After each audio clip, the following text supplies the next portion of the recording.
All right, good morning, beautiful people.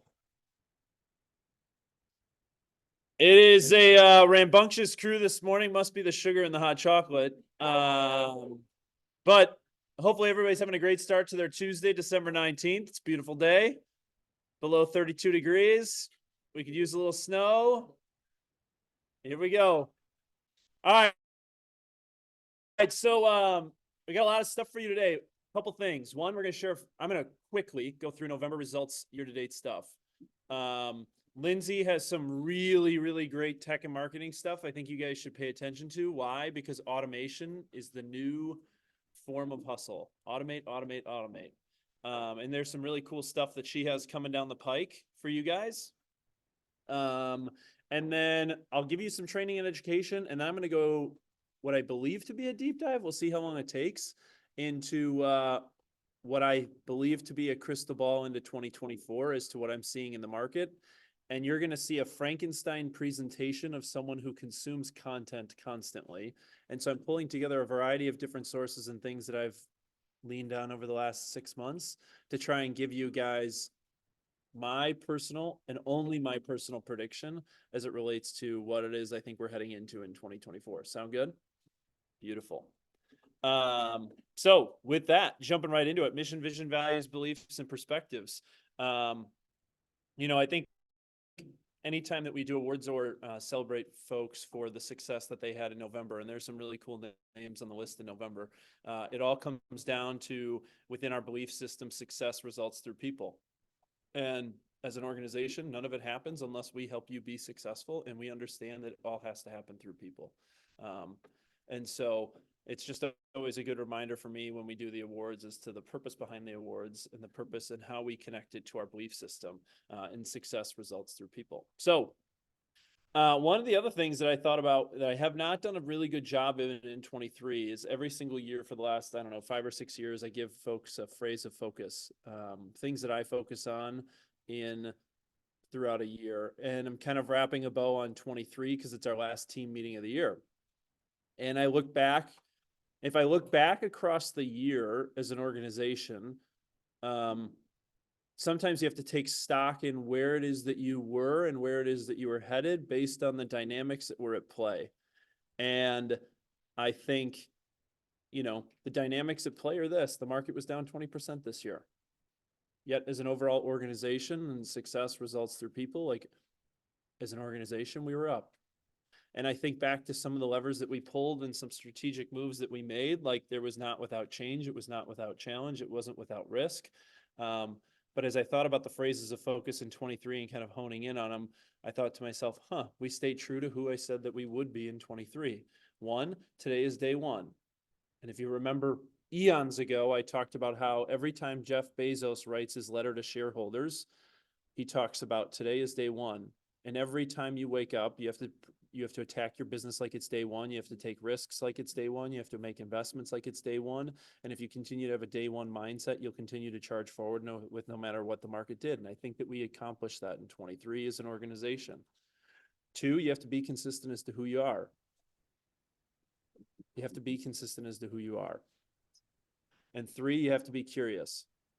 We tried a lot of stuff that didn't work, but that's okay. We were curious to see what would work and what didn't work. I laugh now. Some of you will laugh. Peter Gossman probably laughed the hardest. We tried. We were curious about 72 sold. We moved on. We didn't push it too hard, but we were curious about what it was that they were having success with in Phoenix and why would they try and roll it out. We were curious. And so the reason why we're curious is we're not afraid to try new things, and we're going to continue to be curious in 2024. So stay tuned, because in January, I'll share with you my phrases of focus for our team heading into the new year. Sound good? Cool. So a few organizational announcements for the group to get it out of the way first. We have a new 5 and 5, and this one's a special one. So stay tuned. Give me some of that eggnog. Hey. Turn me up a little bit. Turn me up too. Hey, come out. Hey, come out. Oh, come out. So Jamie O'Coyote is the guest this week on Willis's 5 and 5, season 2, maybe the final episode of season 2? Second to last episode of season 2 as we finish it out. Jamie O'Coyote is this.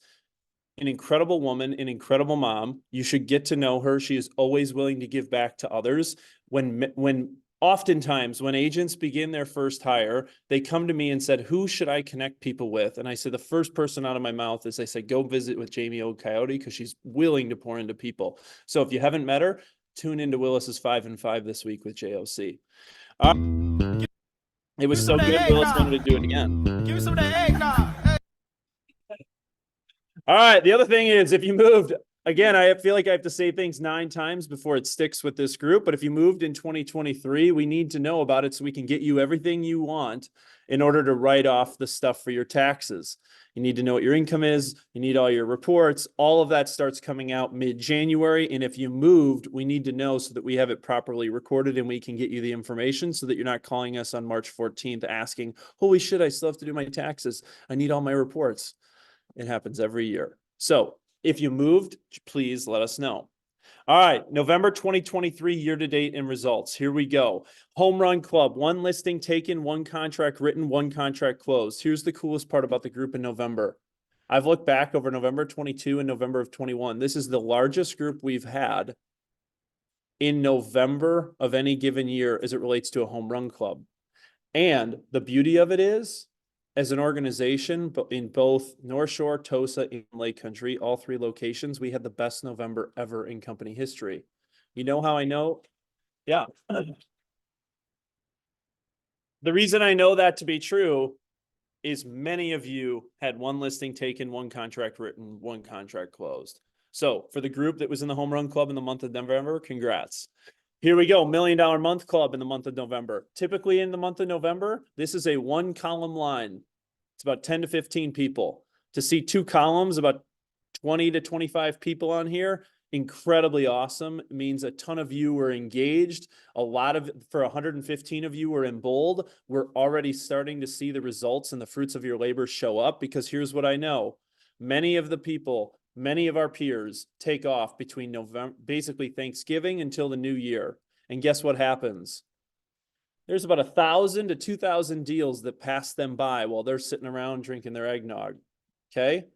And deals are happening in the month of November and December. And the question is are you doing the deals or is somebody else doing the deals? Okay. And so the Home Run Club and the $1 Million Month Club is a testament to those that were getting shit done in the month of November. So congrats. Next up, gross commission income, agents on a team. Here we go. Janine, Dan Weil, Martha Ola, Steph Minnick, Kathy Shaw, Katie Falk, Kathleen Rosenheimer, Steph Miller, Ellen Pertel, Ginger Lazovic, Elena Zeman, Kirsten Lindstrom, Maggie Drain, Will Stalle, Sue Nikolic, Nancy Meeks, Catherine Eaglehoff, Casey Lopez, Molly Triggs, Andrea Weichert, rounding out the top 15 of agents on teams. And it's tough. Like, we've tried a variety of different ways to find ways to celebrate folks and success results through people for agents who are on teams. And the hard part is the way the data shows up, it's hard to extrapolate. So we have to we just look at income and say, who's having a great year? And let's celebrate them. So that's who those are on teams. All right. Percent volume increase year to date. Okay. For a market that's down 20%, all these people are up double digits. Some of them are up triple digits. Miller Marriott Construction had an incredible year in a tough environment. Miller Marriott had a great year. Paul Schmidt, Leah Bird, Matt Conley, Anna Pieper, Melissa Delzer, Rona Jones, Bethany Clark, Vershay Ward, Brian Pat, Emily Holland, Nathan Barkey, Sheridan Stones, Peter Gossman, Ashley Meyer, Nicole Mondadano, Christiane, Jackie, Catherine, and Jordan Shelton rounding out the top 15 for those that had a highest percentage increase. Now, here we go. November individual volume. Got to give a shout out to PY, Pat Young at 2.1 million, Kristen Stahulik at 2, Kathleen Clausen, John Molitor, Lori, Mary Beth, Mara, Corinne, Coco, Turner Jock, Ethan, Melissa, Stacy, John Lorenz, Annie, Brian, Bethany, Brian Schweppe, Ross, Jordan, and Bridget Ty rounding out the top 15 for the month of November. Here you go. Individual units year to date. Again, we've talked about it, Lori Stroke, in the way in which that you can leverage economies of scale. economies of scale to get listing inventory. John Molitor, Kristen Stahulik, Sarah Oberbrunner, Nick Fetting, Melissa Bradley, Lindsay Andrews, Bridget Ty, Doreen, Jeff Johns, Joey, Jessica, Betsy, Demara, Kathleen, Ethan, John, Mary Beth, and Christiane, rounding out the individual units so far year to date. Now, individual year-to-date volume, Becky Thomas leading the way at 19.6. Molitor fighting back, clipping at her heels, 18.6. Bridget Ty, a rounding error away from Molitor at 18.6 as well. Oberbrunner, Kristen, Bestie, Doreen, Melissa, Demira, Lori, Lindsay, Jessica, Mary Beth, Jeff Johns, Pat, PY, Nada, Carla, Nick Fetting, Brian Pat, Connie Cummings, rounding out the top 15 for individual agent volume.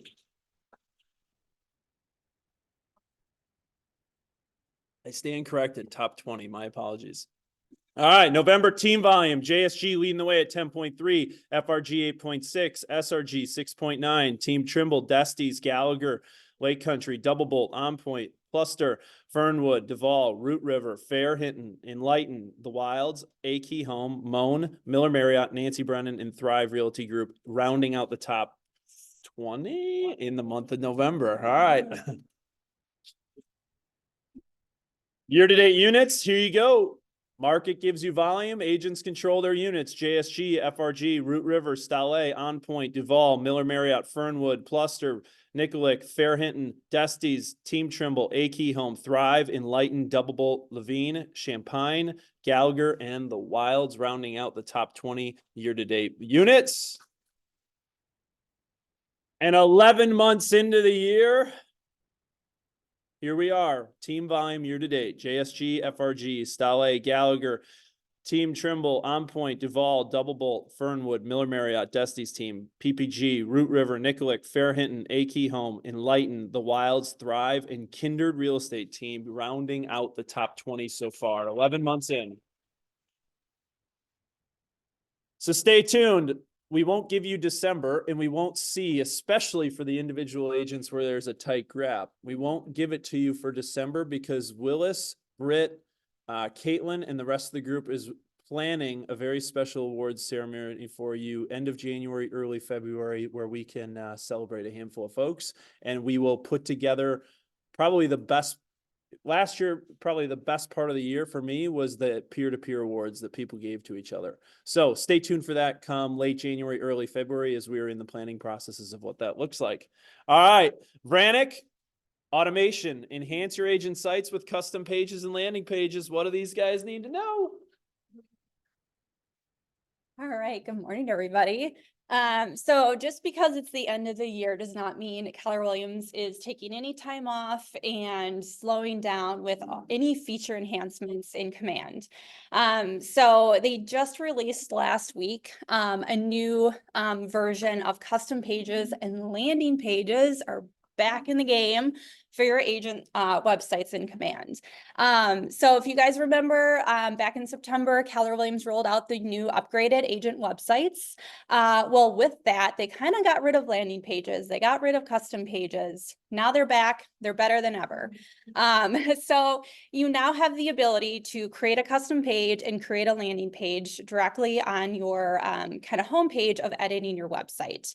You've got that quick start option. You simply click on custom page, and it's going to give you access to several different modules to configure that page.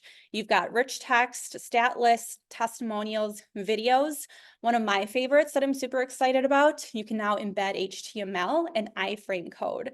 So something that we've been waiting for a little while, it's now available. You can also add additional contact forms.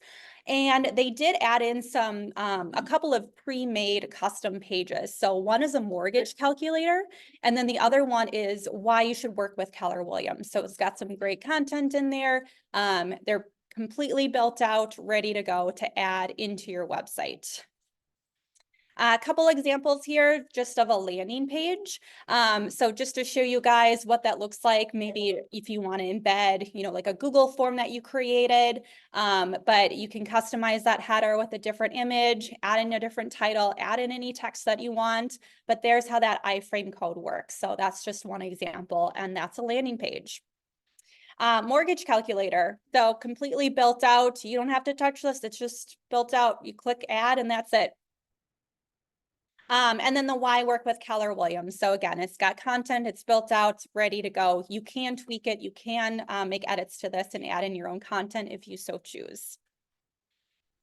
In addition to some of those updates with the websites, they also released a new version of the Command app. So nothing major here, but just better user functionality when you are using the Command app. So a couple new features that have been added. You can add and remove neighborhoods on a contact. It's got a new 201 plus profile badge. So if you're at that 201 plus number of contacts in your database, you'll see that badge. You can also add tags when you are importing contacts from your phone. So guys, keep that in mind. You can import contacts from your phone and directly into your command database through the Command app. And they also increase the bulk action from 50 to 500 contacts. So if you want a bulk action, select 500 contacts and either add them to a smart plan, add a tag, or add a note or activity for those contacts. You can do so all within the Command app. You guys, I can't stress enough, if you are using Command for your CRM, you have to download the Command app. It is going to make your life so much easier because I'm sure you're not constantly at your laptop managing your tasks and your contacts and your opportunities. You can do every single thing that you need to do on your desktop through the Command app. So really exciting things, just again, making it a lot more user friendly for you guys and being able to do everything that you can do through Command on your desktop on your phone. Just another reminder, if you're looking for another touch to your database for the end of the year, we have a couple 12 direct campaigns that you can either send out via postcard, email, or social media posts. So that QR code, if you scan that, that's going to take you directly to the Google Drive folder with all of those marketing assets that you can just easily download and utilize however you choose. And then finally, we've got our final marketing and tech mastermind this Thursday at 11 via Zoom. And we are taking a deep dive into that referrals applet and Command. So KW is home of the largest, most powerful network of real estate professionals. Take advantage of it, you guys. You've got access to that at your fingertips with the referrals applet and Command. So if you're looking to send or receive a referral, you can easily send, track, and receive those referrals all in one spot. The great thing about it is that you can view like production history, number of closed units in a specific area, so that you can really narrow down your search and find the perfect agent to send that referral to. All of the information takes place in there, the contact information for the client, the referral fee, you set that all within this applet. So if you're interested in learning more about referrals in Command, join me on Thursday. And that's all I got. Thank you. Sweet. All right, three things to point out on Lindsay's presentation that you probably should know. One, I give credit to KW in this. They're always listening and they're always willing to tinker on the platform. The platform, I get it, isn't always perfect. We've been living through this, and yet they're always willing to hear your feedback, hence why landing pages came back. Okay. Two, here's what you also need to know as it relates to Lindsay's stuff is, why would I pay attention to the referrals applet? Here's what you aren't paying attention to. The referrals applet also gives you data that shows where your people are moving to and from. So you want to see the highest concentration of people leaving southeastern Wisconsin? You can see it in this very cool heat seeker map. You want to see the highest concentration of people moving here? You could see it through the heat seeker map. I'd want to pay attention as it relates to where people are coming and going from and how you can take advantage of the referral opportunity within the network. All right. With that, I'm flipping it over to Lieutenant Steph. And the beautiful thing is, over at the firehouse and police station, it was relatively busy in the month of November and relatively quiet in the month of December. So, Lieutenant Steph, what do we got that these guys need to be paying attention to? Good morning. Yes, it has been quiet. It's been very nice. And also with that, because it has been so heavy with our compliance updates lately, we wanted to keep it a little bit lighter today and just highlight and just point out and remind everybody to be utilizing the resources that we pay for, with our membership dues, right? And the WRA Wisconsin Realtors Association is the biggest one, right? And also keeping in the theme of promoting, highlighting buyer agency, establishing our worth as buyer agents. I wanted to highlight this buyer agency brochure that the WRA has available. No need to reinvent the wheel. I just wanted to point out and have you guys consider using this in your presentations. I'm going to email it out and post it on our Facebook pages after this. But consider using this in your buyer agency presentation consultations. And also, if you want to go to the next slide, Charlie. A lot of great content in here that if you don't go over the duties, that you owe as an agent, as a buyer's agent, one by one, at least you can demonstrate that you have shared this information, right? So it clearly explains additional duties and provides examples. The fact that it provides examples is what I love about this brochure as well. Clearly defines multiple representation. Joni and I are constantly saying the two hardest concepts in our contract are for sure multiple representation and right to cure. But this clearly defines and makes it consumer friendly ways to explain multiple representation. So, and then again, pay attention to the WRA emails. Yesterday, the WRA sent out this great FAQ on the latest lawsuit. Charlie touched on a lot of these questions a week ago. It's just a great FAQ for us to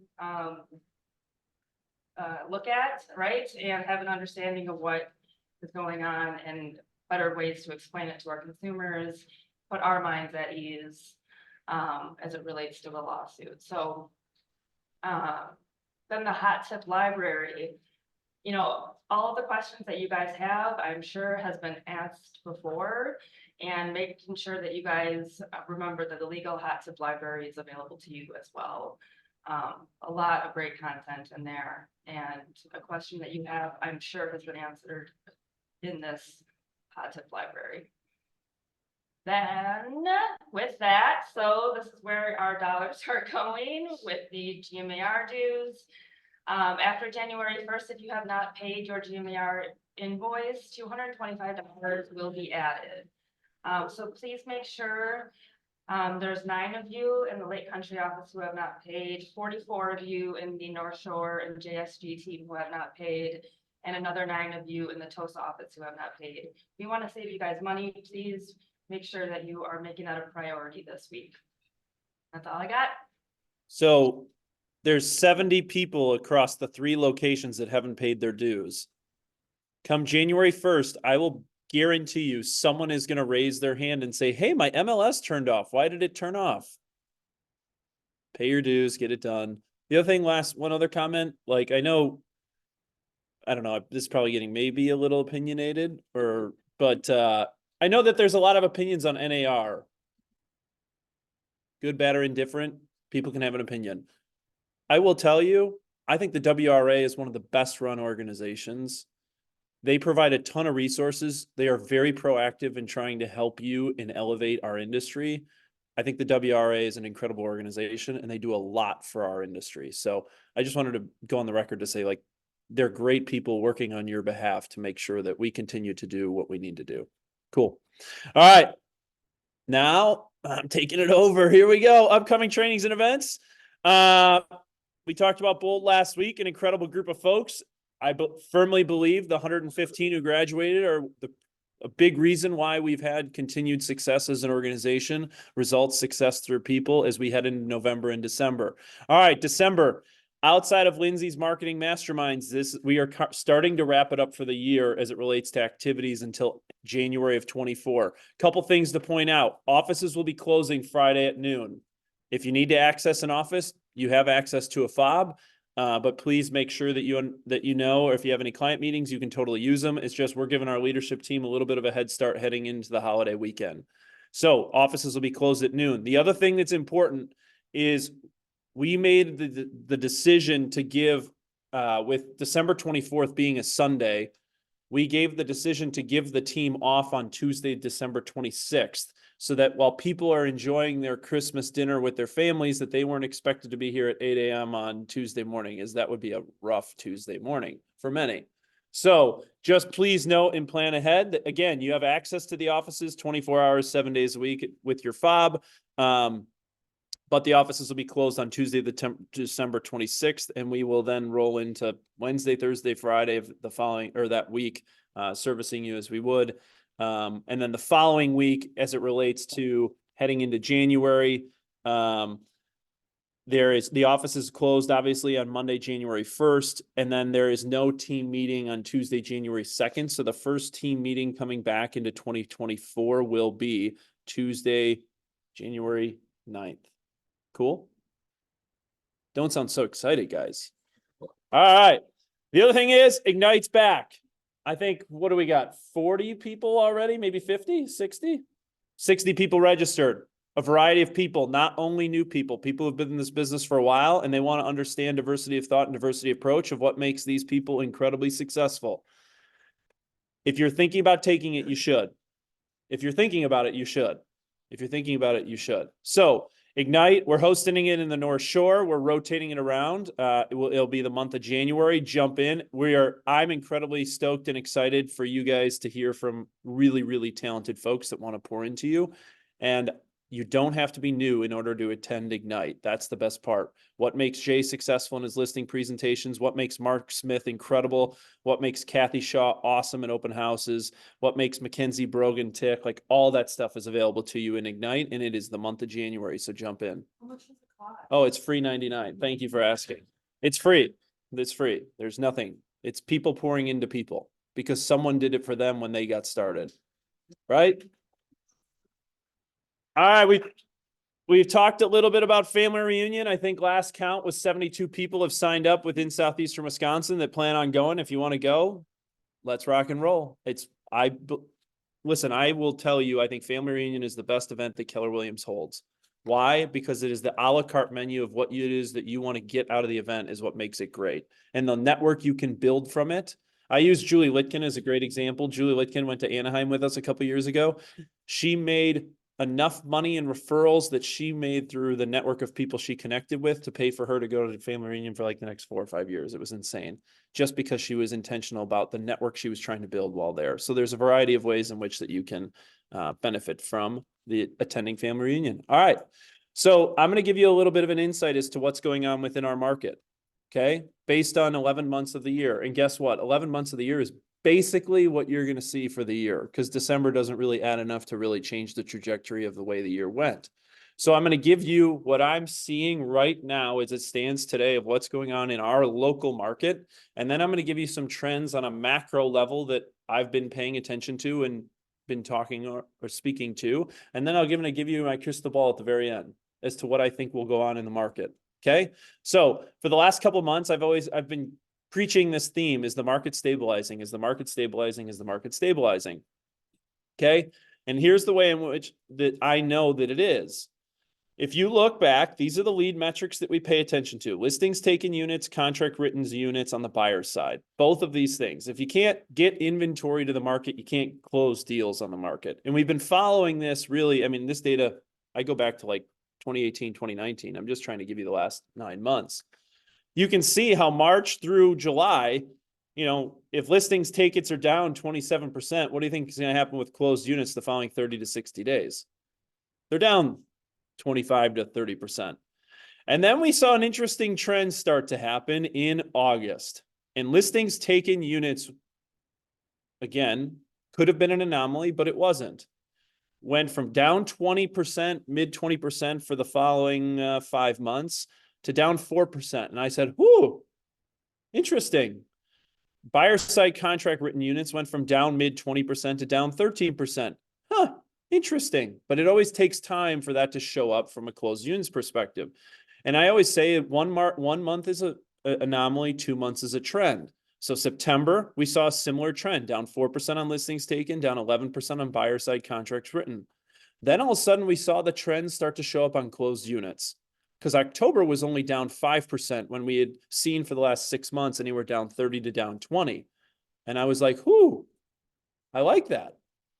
Then there was something magical that happened in November. Okay, 1 month is an anomaly, 2 months is a trend. So waiting to see what happened in December. But listings taken units was up 4% this year versus November of last year. Contracts written on the buyer side was only down 3%, which was a trend improvement over the last 3 to 4 months. Huh. And rates, what? Yeah, they had peaked in about August and September. And the rates peaking in August and September. Then, if this is a little foreshadowing here, we started talking about price appreciation flatlining. Something happened then in October and November is the rates basically flatlined, and now you're starting to see a what? Downward trend. Now, foreshadowing there if you're paying attention at home, giving you answers to the test. So I look at that and say, huh, are we starting to see a flattening of the curve? Okay. And this data is very important. Like if I simplify, this is the most simplification of everything I'm going to share with you today. I look at this and say, huh, I'm pretty bullish on where we're headed. But let's just take a look. And I'll go even deeper for you. Showing time data in North America, you can see here trending. It's fine. It's following seasonal activity. If you compare it versus where we are in the state of Wisconsin, southeastern Wisconsin specifically, like buyer demand still, as it relates to showing activity, remains relatively strong. Okay. Now, market dynamics of units going under contract. There are some things that are happening now where you're going to see trend improvement, trend improvement, trend improvement. So before it was, are we stabilizing? Now I'm telling you, we are seeing trend improvement. Units going under contract was only down 3% in the month of November. Those closed units will show up December and January. Okay. It's off 36% versus November of 21, but November of 21 was the apex of the market. Okay. Sales absorption rates. This is the percentage of inventory that goes under contract. This really helps us identify what is the appetite of buyers in the marketplace. Okay. It was only off 3% versus November of last year, off 22% versus November of 21. Okay. Healthy. And if you notice, it's following seasonal trends. That's why I show you a 2-year look. Now, average days on market. Interesting here. I've seen a lot of activity and conversations around expired listings and price corrections. Okay. November, there were 35 days on market. That is exactly the amount of time it took for listings to sell in November of 22. And it was 4% faster than November of 21. Okay. Again, that puts wins in my sales. Why? Units under contract versus November of 21 were down 36%. But the fact that the inventory that is coming onto the market in November is moving at an efficient rate tells you that the appetite is still there on the buyer side.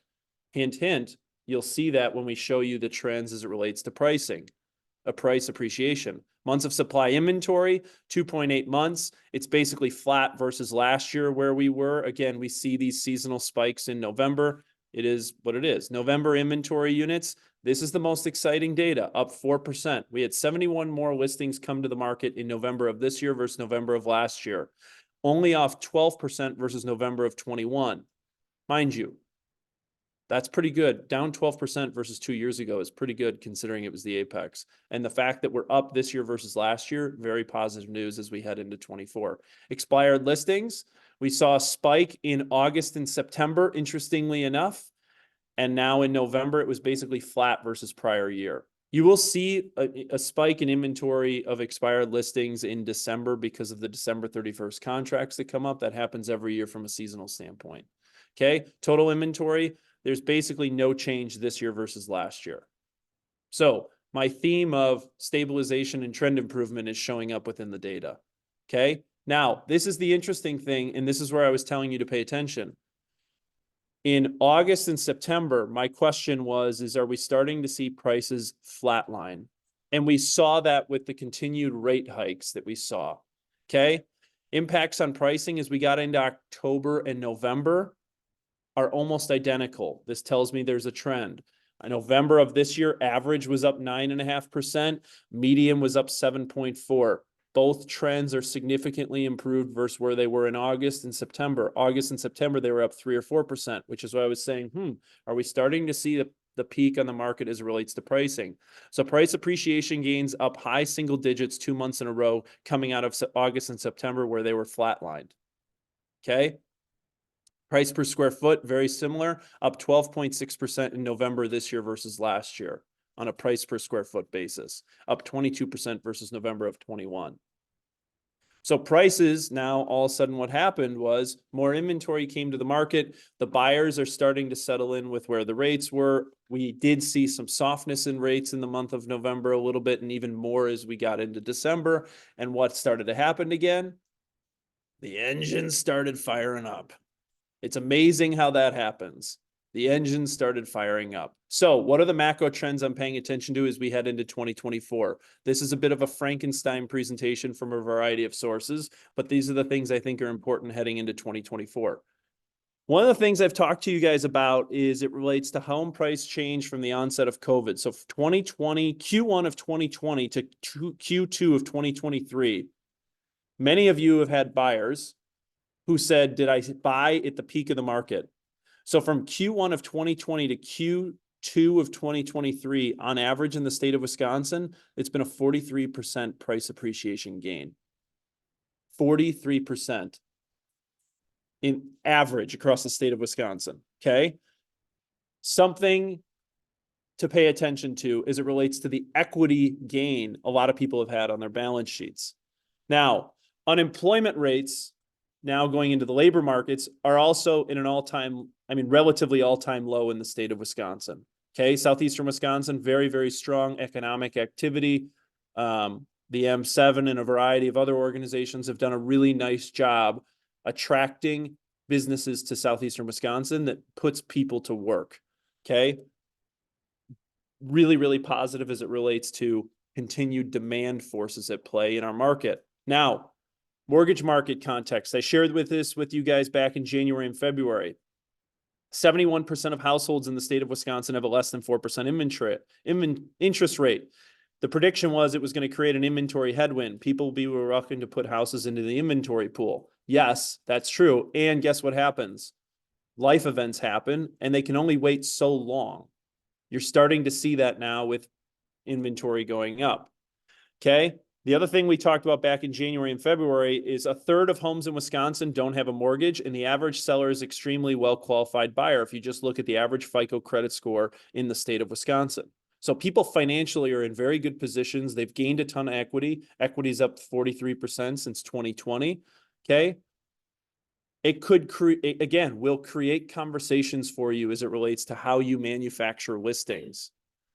And as the market to loan value, as it relates to their mortgage, people have access to liquidity to their appreciation gains, okay? Throwing a lot at you. Now, here's where I was getting at, where pent-up sellers cannot wait longer. So what's going to happen over the next year to 2 years? I get it. 66% of households have less than a 4% interest rate, and 7 million there will be 7 million newborn babies across the U.S. in the next 2 years. And there is a high correlation. I would look at your databases, high correlation between those that have baby number 1 and or planning for baby 2 or had baby 2. There's an 80% correlative effect within 12 months, plus or minus 12 months of baby 2, someone's going to move. 3 million marriages, that creates new households. 1.5 million divorces, that creates additional households. 7 million people are turning 65 years old. If you're paying attention in the news right now, there's a very, I would say, catchy phrase of the silver tsunami. It not my phrase, just, I'm just repeating what I hear. But 7 million people are turning 65 years old. There will be 4 million deaths, 4 million net new jobs, 50 million job switches. We'll create opportunities for you. It all depends on the relationship you have with your database. Now, here's the other thing. Newly construction home sales are back to pre-COVID levels. They're up 5% year to date across the U.S. In southeastern Wisconsin, it's about less than 2% of our total inventory is new construction. It's not a huge piece of our market, but it's a lever that the market pulls to help alleviate the inventory situation. And I will tell you, the state legislator over in Madison is aware of that, which is why you're going to see some credits that will create some additional inventory. And you're starting to see labor market not softening from a standpoint, but you're seeing the expense ratios for construction sales start to work in their favor with lumber costs going down, labor costs flatlining, which is why I think you'll see more labor or more new construction coming onto the market. And we know this because the inventory of existing homes is incredibly low and new homes is high. So there's what I'm telling you is the inventory is coming. Inventory is coming. Now, I've talked about this a ton and I repeat this a million times over on Sundays. Why I'm so bullish on our industry over the next 5 to 10 years is this. Between the ages of 21 to 33, it's the largest demographic right now in the US labor force. Okay. Average age of a first-time home buyer last year was 33 years old. So you have a whole cohort from 21 to 33 that haven't entered the US housing market yet. And do you know that rents across the US are up 13.4%? Those people are going to start to cry uncle at some point, and that's just why the demand, I think, will continue to put wind in our sails as we move into 24 and beyond. Talked about payroll or jobs in the labor market. Again, demographics are in our favor. So I shared this with you back in January and I pull it up again. 2021 was the apex. We saw softness in 2022 and 2023 was down, depending on the metrics, 15 to 20%. I just say it's down 20%. Okay. What does your line look like? What is the outcome of your leadership? Something happens that was not going to happen. Where is your leadership within your business and your life? What is your impact and what am I changing based on my trend? What was your trend in 23 and how are you going to change the trajectory of your trend in 24? That would be my challenge to you. A lot of things are happening. So what am I seeing? Here's what I'll tell you. Demographics related demand are in our favor. Here's why. This is why I'm very bullish. The largest demographic in the US labor force is the cohort between 21 and 33. They are coming of age and they're getting married. They're having babies. They're changing jobs more than ever. That demographic is coming into the housing market right now. Labor market remains strong. First-time homebuyers make up 40% of all transactions, and rents on average in 2023 are up 13.4%. I think a one-bedroom apartment in downtown Milwaukee right now on average is like $2,450. Woo! Okay, inventory. My prediction, again, these are my opinions. I just want to be very clear on that. My opinions. Inventory will be flat to slightly rise in 24. I think people will be forced to sell. It's going to happen. They can't hold on any longer in the event that they need to access the liquidity that they have built up in their homes. New construction rebounding will help alleviate total inventory. People have to move. People have stable financials with lots of equity in the state of Wisconsin. We know this. I think prices will continue to appreciate mid-single digits. Okay. I'm just going to say mid-single digits. I'm concerned. I mean, I don't know if we can do another 9% again, but mid-single digits, I'd be really happy with mid-single digit appreciation, right? Rate environment, people have adjusted to the rate environment. They have. It's just a fact. People have, and the data tells us that. And I'm expecting to see rates continue to downshift by early 24. We started to see it in December. You're hearing, if you look at the 10-year treasury yield, you're starting to see some things happening in January and February. I'm expecting rates to downshift slightly again in early 24. So here are my predictions. Okay. If the market is flat, I'm super happy. Like a flat market, I am happy. If the market is up single digits, I'm ecstatic. Okay. And what I will tell you, I was in a presentation down in Texas about a month ago with Lawrence Yoon, who's the chief economist for the NAR. He's predicting them up 9 to 10%. If that is true, we all are going to be cooking. You know why? Here's my other prediction. Per agent productivity, on a per agent basis, per agent productivity will be higher in 24 because the attrition we saw in 23. They're predicting about 120,000, 180,000 people left the industry by February, basically Q1 of 24. So if you were able to weather the storm in 23 and the market is anywhere close to flat or slightly up, your per agent productivity is going to be phenomenal. And it's something I'm paying attention to.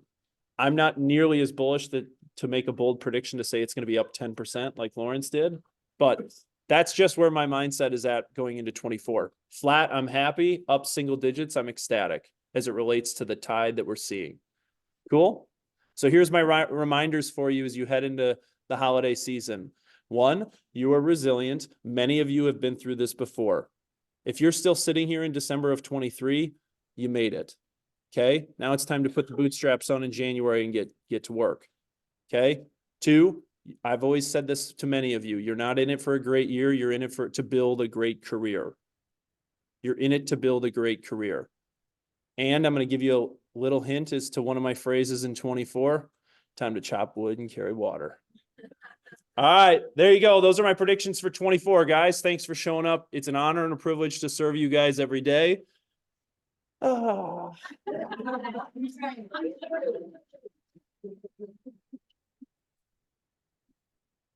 I love what I do and I love who I get to do it with. So thank you. Guys, have a great holiday season. Thanks for showing up.